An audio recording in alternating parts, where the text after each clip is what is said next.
Those who still drew breath in the galaxy found their way, one by one, to a stretch of neutral ground that had never asked to matter this much. They came scarred, not always in body, but in memory, each of them carrying the quiet understanding of what it meant to be hunted, conquered, or ignored. Power had shifted, violently and without apology, and everyone present knew how quickly a throne could become a cage. No banners flew here, no victory hymns echoed. Just survivors standing shoulder to shoulder with former enemies, all of them painfully aware of how fragile their place in the galaxy had become. Against all expectation, it was the Wookiee monarchs who extended the invitation. Ancient, towering, and guided by a belief in honor that bordered on naive, they opened their borders to both the Sith Empire and the Republic. The decision rippled through their world like an aftershock. "We cannot heal the galaxy by hiding from it," one monarch rumbled during the council, his voice deep as the forests themselves. Others were less convinced. From the shadowed edges of the chamber, dissenters whispered warnings. This was not unity, they argued, but an open door for conquest disguised as diplomacy. The protests grew louder within the more isolationist factions of the Wookiee Empire. "You invite predators into our den," one elder snapped, claws digging into the stone floor. Yet the borders remained open. Transports descended through the canopy. Old enemies set foot on the same soil, their weapons holstered but not forgotten. The air was tense, heavy with unspoken threats and fragile hope. For now the gathering held, but everyone could feel it. This was only the beginning, and whatever came next would decide far more than who ruled. Representatives of the 5 factions sat arranged in a slow, deliberate circle, each seat placed with care, as if distance alone could prevent bloodshed. No one spoke at first. They simply watched one another, measuring posture, reading expressions, memorizing weaknesses. The Grand Prince folded his hands, his 3 eyes never blinking in unison. Across from him, the Republican ambassador sat stiff-backed, every movement rehearsed, every breath weighed against the risk of saying the wrong thing. Beside her, a Jedi Knight remained outwardly calm, though the tension in his shoulders betrayed the storm beneath the surface. At the head of the gathering stood the Wookiee chieftain, massive and unmoving, his presence grounding the space like an ancient tree that had weathered too many fires. When he finally spoke, his growl was low and measured, translated only after a respectful pause. "This ground is neutral," he said. "What is decided here will echo far beyond it." No one argued. Even the silence seemed to agree with him. Then there was her. The Dark Lady did not bother to sit. Cloaked in shadow and intent, she observed the assembly with open disdain, as though diplomacy were merely another battlefield to conquer. She had not come to compromise. Everyone in the chamber felt that truth settled into their bones. The Jedi's fingers twitched at his side before he forced them still. "Don't react," he reminded himself, though the familiar prickle of danger crawled along his skin. Meeting a lifelong enemy without igniting a blade felt unreal, almost insulting. "Let us not pretend trust exists here," the Dark Lady finally said, her voice smooth and sharp all at once. The Republican ambassador swallowed but held her ground. "No," she replied. "but restraint does." A fragile thing, restraint, easily broken. Even the peacekeepers knew how thin the line was between words and war, and as the meeting pressed on, it became painfully clear that everyone was waiting for something to give. Distrust hung thick in the chamber, old and familiar, shaped by centuries of war and betrayal. No one needed to voice it. It lived in the narrowed eyes, the clenched jaws, the way hands hovered just a little too close to concealed weapons. Hatred had been taught, inherited, refined into doctrine. Each side believed their philosophy not only justified, but necessary. When words finally came, they struck harder than any blade. The Force is meant to be commanded. One voice snapped, sharp with certainty. Order is born from strength. And corrupted by it, The Jedi answered quietly, though the tension beneath his calm threatened to snap. Chairs scraped against the floor. A step forward here, a hand raised there. Suddenly the space felt far too small for so many enemies pretending to be civilized. The breaking point came fast. Power stirred, dark and luminous alike, crackling through the air as opposing wills collided. It would have become a massacre, inevitable, irreversible, if not for the thunderous interruption of the Wookiees. The chieftain slammed his staff into the stone, the sound echoing like a warning shot. His roar followed raw and commanding, forcing every presence in the room to pause. Enough. The word did not need translation. Reluctantly, one by one, they stepped back. No one apologized. No one truly yielded, but they listened. The truth loomed over all of them now, impossible to ignore. A threat far greater than any faction, any creed, was stirring. Something vast enough to unbalance the Force itself, to push it toward extinction. A civil war would only finish what it starts. The Republican ambassador said under her breath. Silence answered her, but this time it was agreement. They did not trust one another. They might never. Still, with visible hesitation, they accepted the only path left open to them. The Force was dying, or being driven there, and whatever came next would demand unity, born not of hope, but of necessity. The meeting did not end in victory, nor in celebration. It dissolved slowly, like a storm cloud thinning without ever truly breaking. When the doors finally opened and the delegates emerged, they carried themselves much as they had before. Proud, guarded, and unwilling to concede more than absolutely necessary. Each faction retained its sovereignty, its banners, its beliefs. No oaths of loyalty were sworn. No hands were clasped in unity. Yet something fundamental had shifted all the same. What followed was not a merger, but an understanding. An allied force was proposed in careful language, stripped of anything that might sound like submission.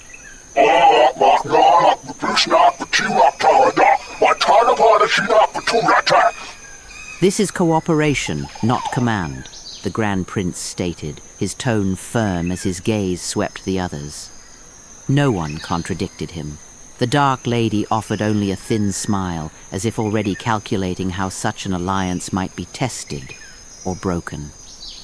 The Jedi inclined his head once, accepting the arrangement without illusion. From that fragile accord emerged a new construct, one that existed above borders but beneath crowns. 5 voices, equal in weight, bound not by trust but by necessity. Representatives, then. The Republican ambassador said, choosing the word with deliberate care. The Wookiee chieftain gave a slow nod, signaling approval. Titles were set aside here. Authority would come from presence, not dominance. And so the 5 representatives were born, not as rulers of the galaxy, but as its uneasy stewards. They parted ways soon after, returning to their respective worlds with guarded expressions and unanswered questions. The alliance existed now, fragile and untested, hovering between promise and disaster. Whether it would hold when the true threat revealed itself remained to be seen. The Wookiees had come to the Jedi with an urgent plea, their voices thick with worry and frustration. One of their own, a warrior named Bael, had vanished into the uncharted depths of Kashyyyk, undertaking the sacred initiation journey that every young Wookiee must face. Years of solitude had stretched before him, and whispers suggested that shame had driven him into hiding. Baal had failed the ritual, unable to meet its relentless challenges. Now the forest mourned his absence as much as his clan did, and only the Jedi could traverse the dangers that lay between the world above and the shadowed heart of the Roshia trees. Jedi Master Wakindu moved with a measured grace, his senses attuned to every rustle of leaf and creaking branch. Beside him, Padawan Catherine kept a careful pace, her eyes darting between the dense foliage and the force threads that hinted at unseen life. Master, She whispered. the force feels disturbed here, more than usual. Something's lurking just beyond sight. Wakindu nodded, his hand brushing the hilt of his lightsaber. Kashyyyk is never silent, Catherine, but today the forest itself seems to resist our passage. Stay alert. Their boots sank into moss and fallen leaves, the scent of wet wood heavy in the air. Every step seemed to carry them deeper into a living maze, where the shadows between the trunks moved with uncanny awareness. It wasn't long before the local fauna made their presence known. Giant raptor-like creatures swooped from the canopy, their talons scraping bark and shaking the ground. Predatory growls echoed through the undergrowth, and Catherine's heart raced as she ignited her lightsaber, its azure glow casting long, wavering shadows. Master, they're attacking. She shouted, narrowly deflecting a lashing claw. Wakindu moved with fluid precision, cutting a path through the undergrowth while keeping an eye on Catherine. Do not strike blindly. Force them back, but remember, these are guardians of the forest, not enemies to destroy. His words were calm, almost serene, but every nerve in his body was tuned for survival. Even as they fought, the dense foliage seemed to close in around them, as if Kashyyyk itself were testing their resolve. Hours, or perhaps minutes, time lost all meaning in the shadowed forest, past intense, harrowing silence after the skirmish. They paused near a fallen log, catching their breath. Do you think he's still alive? Catherine asked quietly, eyes scanning the dim light filtering through the canopy. Wakindu's gaze lingered on the deeper shadows ahead. He is, Padawan. The Force does not lie, but Baal is not alone in his trial. Whatever he faced it willingly, and we must be prepared for what lies ahead. A distant howl reverberated through the trees, low and mournful. The two Jedi exchanged a glance, knowing the forest held secrets yet to reveal.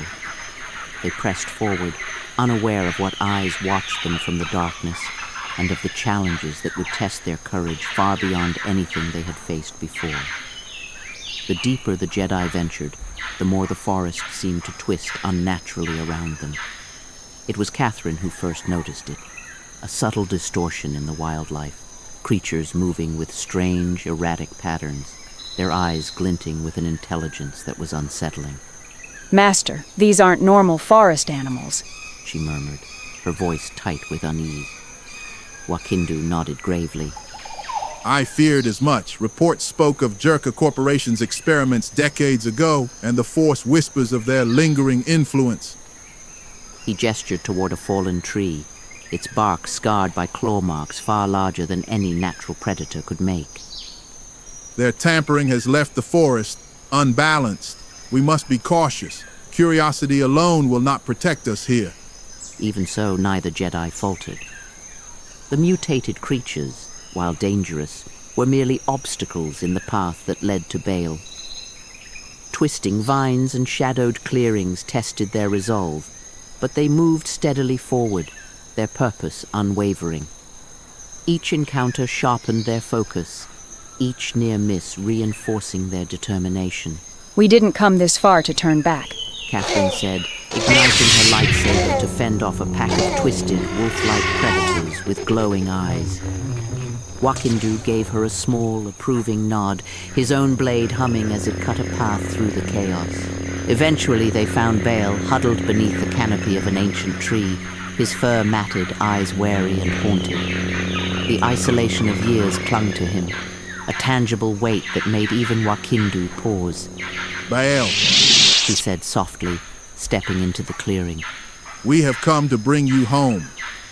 Bale's growl was low, distrust lacing the sound.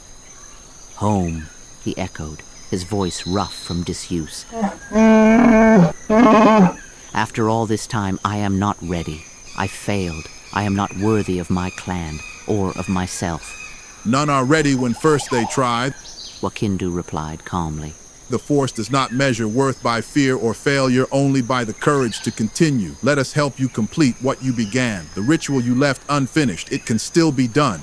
You do not have to face it alone. For a long moment, Bale's eyes flickered between the Jedi, the shadows of the forest and the remnants of his failed trials. Slowly he rose, his massive frame trembling, uncertain yet drawn to the promise of guidance.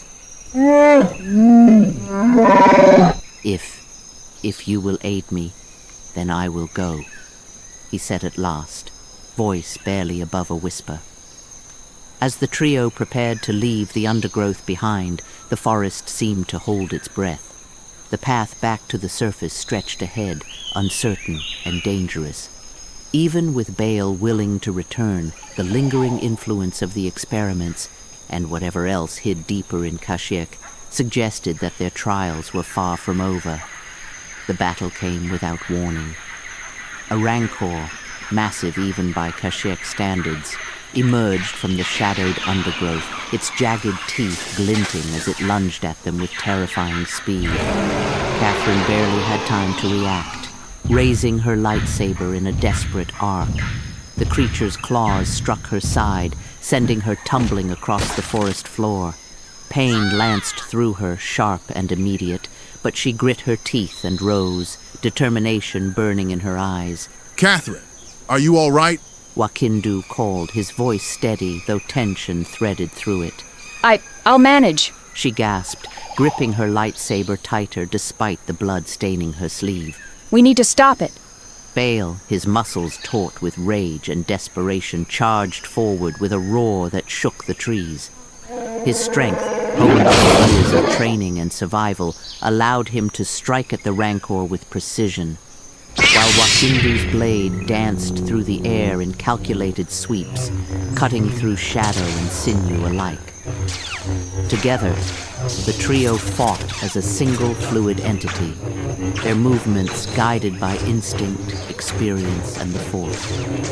When the final strike landed, the rancor collapsed with a deafening crash, shaking the earth beneath them.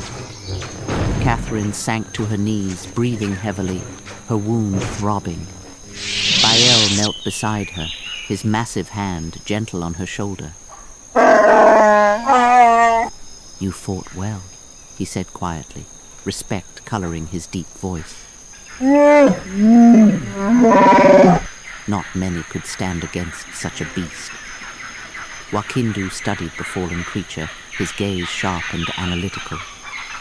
This was no ordinary predator, he murmured, crouching to examine the rancor's body. Its mutation. It bears the unmistakable traces of chemical influence. Chirka's experiments reach even this far into Kashyyyk. He looked at the two warriors before him, concern softening his features. And there may be more. Rumors speak of a witch in the Shadowlands. Some say she guides these monsters, bending the corrupted creatures to her will. Bale's brow furrowed, uncertainty flashing across his features. A witch? Here? In the depths? Perhaps, Wakindu said cautiously. Or perhaps it is a symbol of what we do not yet understand. Either way, our path is not yet clear and dangers remain. We must return to the surface and decide our next move carefully. Slowly, the three began the arduous climb back through the dense undergrowth. Catherine leaned on Wakindu for support, her breathing still uneven, while Bale moved with a protective vigilance, eyes scanning the shadows for any hint of further threats. The forest seemed quieter now, yet the lingering sense of menace refused to lift. Whatever secrets Kashyyyk held, and whatever dark influence lingered in the Shadowlands, they knew this journey was far from over.